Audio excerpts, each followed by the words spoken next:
I've been thinking about making this video for some time now. I had to sit down and think hard about the games I've played that had the best localizations.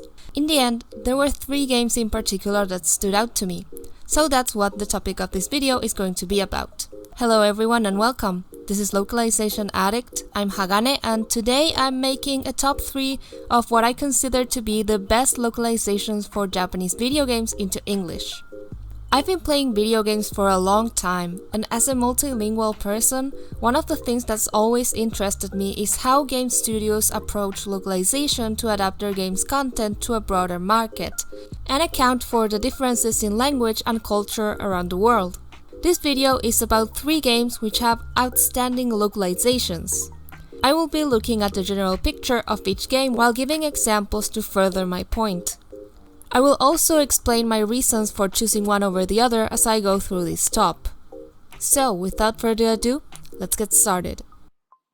Number 3. Ninokuni, Wrath of the White Witch.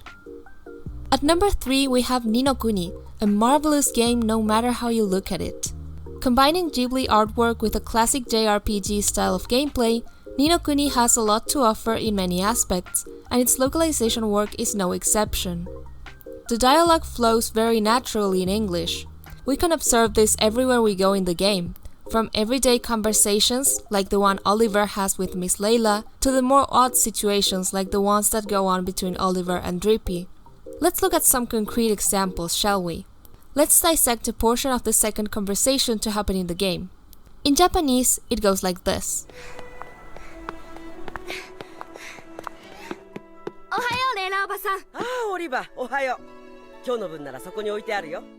First, the conversation starts by Oliver saying "Ohayo," which is an informal way of saying good morning, followed by "Reira obasan," which would literally translate to Auntie Layla. This phrase presents mainly 2 problems. The first one being how to find an equivalent to good morning that sounds more casual, and the second one is how to translate the word obasan without sounding awkward. Then, Layla goes on to greet him back, and then she says, which, translated literally, would be something along the lines of, if talking about today's load, it's over there. Now, that doesn't make a lot of sense now, does it? This sentence has the problem of translating kyou no bun, meaning today's load of something, in a way that sounds natural and not confusing. But now, let's see how the English localization dealt with these issues. Good morning, Miss Layla. Why, good morning, Oliver. Your groceries are over there, honey. As we can see, this feels like a very natural, organic conversation between 2 people who know each other, just like the original. The game is filled to the brim with very normal sounding conversations like the one I just presented here. Ironically, it is in these moments that we tend to appreciate the localization work the less, as we often ignore it altogether unless it's particularly bad. But I digress. Not only does the dialogue sound incredibly natural, but the uniquely Japanese names scattered all over the game have translations that just work. Take a look at Drippy, for example. His Japanese name is Shizuku, which means drop or drip. The localization team effectively managed to turn the original meaning and make it into a catchy name. They went for the diminutive form in English because they knew that it would sound more natural to an English audience. This was a deliberate choice, as are most choices in localization, and I absolutely adore it. Speaking of which, we also have to address Drippy's speech pattern, as it's one of the most interesting points of comparison. He is a character who speaks in a Kansai dialect in the original game. Now, if you've watched my video on dialects, which I strongly suggest you do, you'll know that translating them is incredibly tricky for a variety of reasons. However, the localization team managed to successfully transfer the same feel as the original without being insensitive to a certain culture, which is something I personally find fascinating.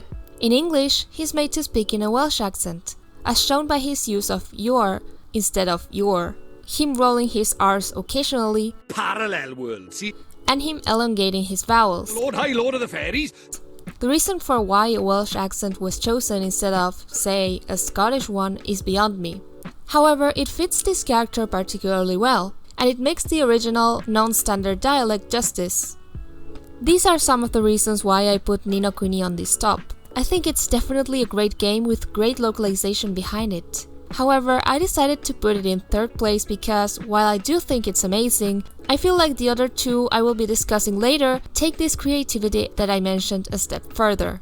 I also believe that due to the game's aesthetic, it already has a very Western feel to it that the games I will be covering lack or have to a lesser degree.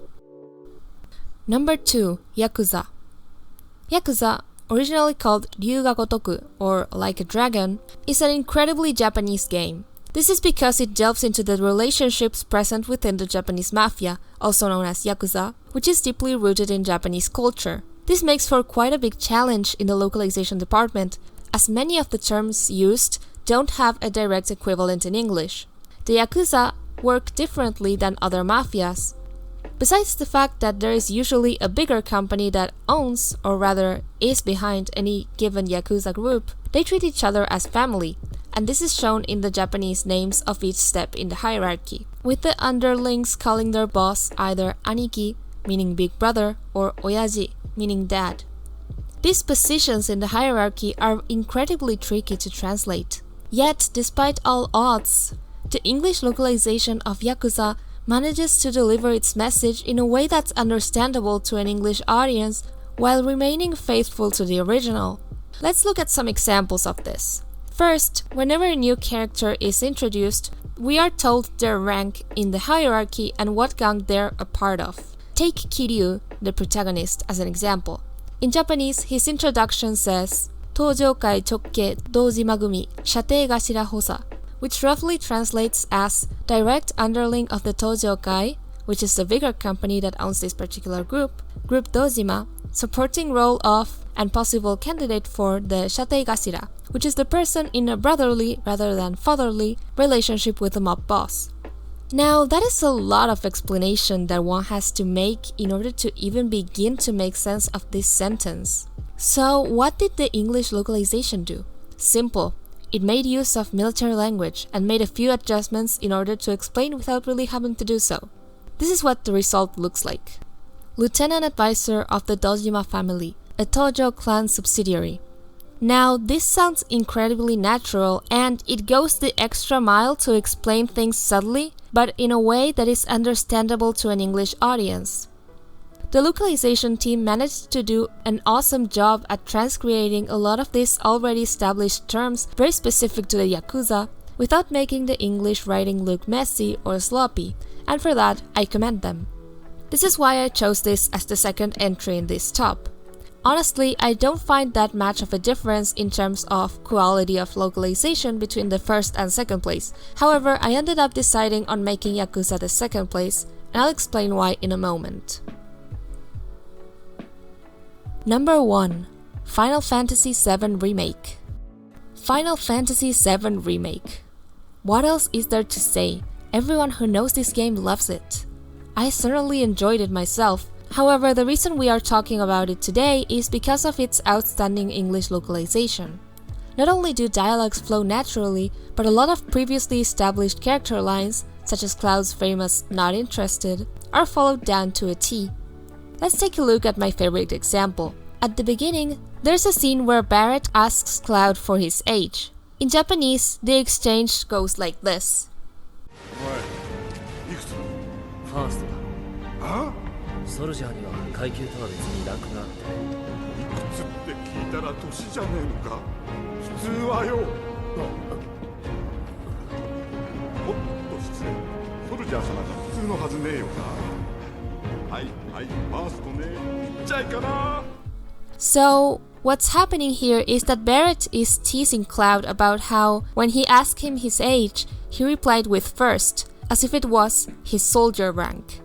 This joke relies on the Japanese word for how old are you being exactly the same as how many, which is where the confusion stems from. This looks pretty hard to translate, as there is no equivalent in English for this type of joke. Let's see what the English localization did. What are you, 20-something? First. Huh? Soldier first class. Doesn't go into the 20s. The hell are you talking about? I mean your age, not your goddamn rank. So for all I know, a soldier's rank could be the same as your age. Guess that make you a 1-year-old, huh? Now we're talking. So this line is one of my favorite of all time. First of all, the change from the how old are you / how many dichotomy into this 20s thing is creative as hell. As I've said before on this channel, it goes to show the amount of creativity that goes into translating and why translation is art. Then we have the way Barrett speaks. He swears a lot, which doesn't happen in the original Japanese. However, I think this was an incredibly good decision because it fits his character perfectly. In Japanese, Barrett speaks in the most informal way you can get, using the second person pronoun omae, often ending his sentences in the derogatory verb ending yagaru, using demeaning words like chikusho or kuso, among a plethora of other things. Taking into account the fact that swearing isn't really a thing in Japanese, it makes sense that Barrett should speak in a way that is considered crass and rude, and in English this usually involves a lot of swearing. So, making him swear ends up being the only logical approach to his character. Then there's the fact that this sentence reads very naturally in English, to the point where it could totally be mistaken for an original sentence. There are many things I love about this sentence. It's clear that there was a lot of hard work put into it, and very competent professionals, most likely people who have worked for Square before, were hired. Additionally, one of the more interesting aspects about this localization is that it far overshines the one made for its predecessor. The reason why this is in the first place is because it finally did the original Final Fantasy VII the justice it deserved. No more weird spelling mistakes and questionable wording. It's a fresh start for a game that so desperately needed it. This is why, even though it was hard for me to decide, Final Fantasy VII Remake deserves the first place in this top. Anyways, this has been all for today. Thank you all for watching. If you like this video and would like me to make more videos like this, hit that like button and subscribe. See you next time!